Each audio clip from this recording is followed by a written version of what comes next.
Antes de começar, já deixa o like e se inscreve aqui no canal, porque hoje você vai ouvir uma daquelas histórias que tocam fundo, daquelas que fazem a gente acreditar, mesmo depois de tudo, que o amor ainda vale a pena. Quando o motorista estacionou diante do portão imponente, Isabela respirou fundo. O vestido alugado, o salto apertado e o batom vermelho eram parte de uma farsa. Ela sabia, só não sabia que naquela noite seu coração deixaria de ser dela. Havia chovido o dia inteiro e o ar ainda cheirava a terra molhada. As luzes da mansão refletiam nas poças da calçada e cada passo de Isabela parecia ecoar o peso de suas escolhas. É só um acordo, nada mais, repetia para si, tentando disfarçar o medo que subia como um arrepio pela espinha.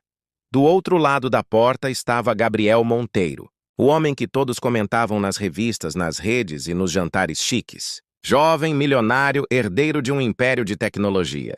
Mas ninguém sabia o quanto ele odiava o mundo que o idolatrava. Eles se conheceram por acaso, ou talvez o destino tivesse um plano mais ousado. Isabela trabalhava como garçonete em um evento beneficente. Gabriel, fugindo de uma repórter, entrou na cozinha às pressas e ela o escondeu atrás de uma cortina de panos de prato. Foi o suficiente para que ele percebesse algo nela que o intrigou. Autenticidade. Dias depois, um número desconhecido apareceu no celular dela. Preciso da sua ajuda. É sobre fingir ser minha namorada por um tempo. Isabela achou que fosse uma brincadeira, mas quando viu o nome dele na tela, sentiu o chão sumir.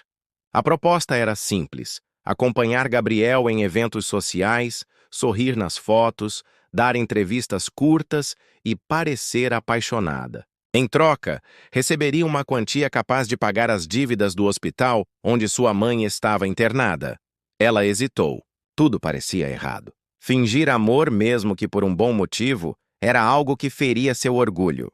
Mas quando olhou para a cama da mãe, cercada de tubos e aparelhos, percebeu que orgulho não pagava remédios.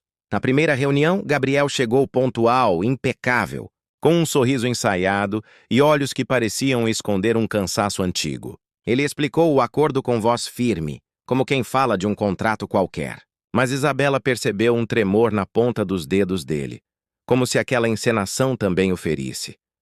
Você não precisa se preocupar, disse ele. É só por alguns meses, depois tudo acaba e cada um segue sua vida. Isabela assentiu, tentando manter o controle. E se alguém descobrir? Perguntou. Então a gente finge ainda melhor. Ele respondeu, com um sorriso que, sem querer, fez o coração dela acelerar. Nos primeiros dias, tudo foi um jogo de aparências. Vestidos caros, carros luxuosos, sorrisos calculados. Isabela se sentia uma atriz num papel que não tinha ensaiado. E entre flashes e brindes, percebia o quanto aquele mundo era vazio. E o quanto Gabriel, apesar de tudo, parecia ainda mais vazio por dentro. Mas algo começou a mudar. Ele passou a buscá-la pessoalmente, mesmo quando podia mandar o motorista.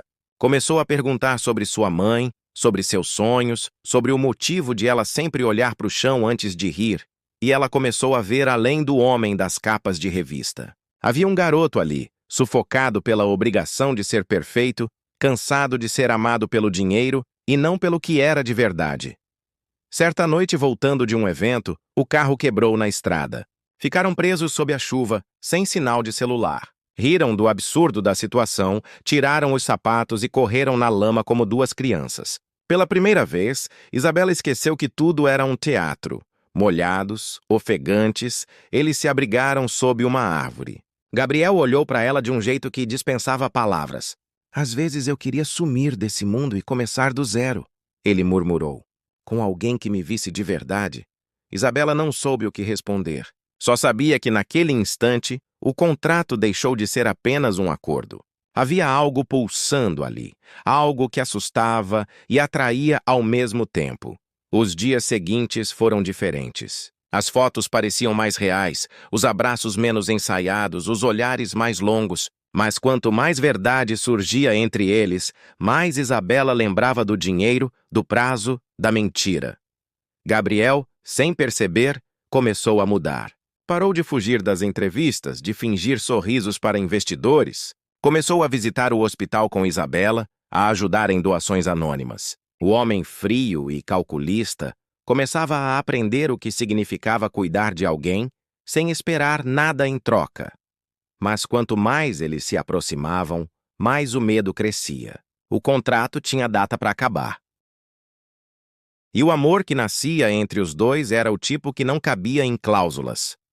Na última noite antes do fim do acordo, Gabriel olhou para ela e perguntou: "E se eu não quiser fingir mais?" O silêncio que veio depois foi a resposta mais sincera que Isabela já deu na vida. Os dias passaram depressa demais, e o que antes era encenação se transformou em algo que os dois lutavam para não admitir. As mensagens fora de hora, os jantares improvisados, as conversas que duravam até o amanhecer, tudo parecia natural demais para ser mentira. Mas a verdade é que o coração não entende de contratos. E quanto mais Gabriel se deixava levar por Isabela, mais ele se afastava da própria razão. Certa manhã, uma foto dos dois estampava as redes sociais. O bilionário apaixonado abandona projetos para viver romance com jovem misteriosa. A imprensa devorou o assunto. Isabela, assustada, quis se esconder. Gabriel tentou acalmá-la, mas a fama tem dentes afiados. E ela foi quem sangrou primeiro. Um vídeo antigo começou a circular. Isabela servindo em um evento, sendo humilhada por uma socialite. O público não perdoou. Interesseira, aproveitadora, caçadora de fortuna, os comentários eram uma chuva ácida que ela tentava suportar sozinha. Naquela noite, ela apareceu na mansão com os olhos marejados. "Eu não aguento mais, Gabriel. Isso passou do limite." Ele tentou se aproximar, mas ela recuou. "Eu aceitei o acordo para salvar a vida da minha mãe, não para ser destruída." Gabriel ficou em silêncio. Sentia culpa, raiva, impotência. "Eu posso resolver isso", disse quase num sussurro.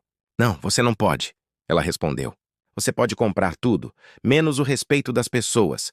Nos dias seguintes, ele tentou protegê-la, mas o escândalo cresceu. Investidores começaram a questionar a estabilidade emocional de Gabriel e o conselho da empresa exigiu que ele rompesse o contrato publicamente. Gabriel recusou. Disse que o relacionamento era real e que não abandonaria Isabela. Foi o suficiente para gerar uma crise financeira e manchetes explosivas. Quando Isabela soube do impacto que ele estava enfrentando, ficou dividida entre o amor e a culpa. Naquela mesma noite, escreveu uma carta curta, deixou o anel que ele havia dado e desapareceu. Gabriel procurou por ela por dias, semanas. Chegava a visitar os lugares que costumavam frequentar, só para ouvir o eco da própria saudade. Enquanto isso, Isabela tentava recomeçar. Arrumou um emprego simples, mudou o número do celular e passou a viver com o mínimo possível. Mas toda vez que o telefone tocava, seu coração se acelerava, esperando ouvir a voz dele. O destino, no entanto, tem um senso de ironia. Meses depois, Isabela recebeu uma ligação do hospital. Sua mãe havia piorado e precisava de um tratamento urgente. E, de alguma forma, a conta já estava paga. O nome no recibo: Gabriel Monteiro. Isabela chorou em silêncio. Percebeu que, mesmo longe, ele ainda cuidava dela. Decidiu ir até a empresa dele apenas para agradecer. Mas quando chegou, soube que Gabriel tinha se afastado de tudo. Rumores diziam que ele havia vendido sua parte da companhia e desaparecido do país. O mundo de Isabela desabou. A culpa veio como um soco no peito. Tudo que ele perdeu, perdeu por ela. E ela, por medo, havia fugido do único amor que jamais teve. Dias depois, enquanto arrumava as coisas da mãe, encontrou um envelope no correio, sem remetente. Dentro, uma única folha com uma frase: "Você foi a única verdade em meio a todas as mentiras." Ela reconheceu a caligrafia. E naquele instante, entendeu que não importava o quanto tentasse seguir em frente. Parte dela sempre estaria com ele. Determinada a encontrá-lo, Isabela começou a rastrear os doadores anônimos de hospitais e abrigos, pois sabia que era o tipo de coisa que Gabriel faria. Foi numa pequena instituição beneficente que ela encontrou uma pista: um homem jovem que trabalhava disfarçado de voluntário, ajudando crianças carentes com aulas de informática. Seu coração disparou. E quando entrou na sala, viu ele ali, mais simples, mais magro, mas com o mesmo olhar que um dia a fez esquecer o mundo. Eu disse que não queria fingir mais. Ele murmurou com um meio sorriso. E você fugiu. As lágrimas dela vieram antes das palavras. Eu tive medo. Medo de não ser suficiente para você. E eu tive medo de que você descobrisse que, sem você, eu não sou ninguém. O abraço que se seguiu não precisou de roteiro, contrato ou ensaio. Era o reencontro de duas almas que, por mais que se perdessem, sempre se achariam no meio do caos. Os dias seguintes ao reencontro foram silenciosos, quase sagrados. Isabela e Gabriel não precisavam mais de palavras. O que havia entre eles era feito de olhares, de gestos simples, de perdão. Ela passou a trabalhar ao lado dele no abrigo, ajudando nas campanhas e cuidando das crianças. Nenhum dos dois falava sobre o passado. O amor deles agora era algo que não dependia de promessas, só de presença. Certa tarde, uma menina do abrigo perguntou a Isabela se ela acreditava em finais felizes. Ela pensou por um instante antes de responder. Acredito, mas descobri que o final feliz não é quando tudo dá certo, é quando a gente entende que valeu a pena lutar. Gabriel ouviu de longe e sorriu. Pela primeira vez sentiu paz. A fortuna, o status, o nome, tudo aquilo parecia tão pequeno diante da mulher que lhe ensinou o que é amar de verdade. Ele a esperou do lado de fora do abrigo com uma pequena caixa nas mãos. Quando ela saiu, o sol estava se pondo, pintando o céu de laranja e dourado. Lembra quando eu disse que queria começar do zero? Perguntou. Isabela assentiu com um sorriso tímido. Então, acho que chegou a hora.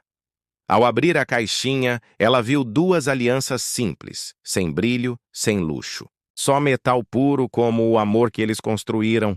Não é uma proposta para parecer bonito, ele disse com a voz embargada. É um pedido para ser verdadeiro. Quer começar do zero comigo? Isabela o olhou com os olhos cheios d'água. Eu nunca deixei de começar, respondeu.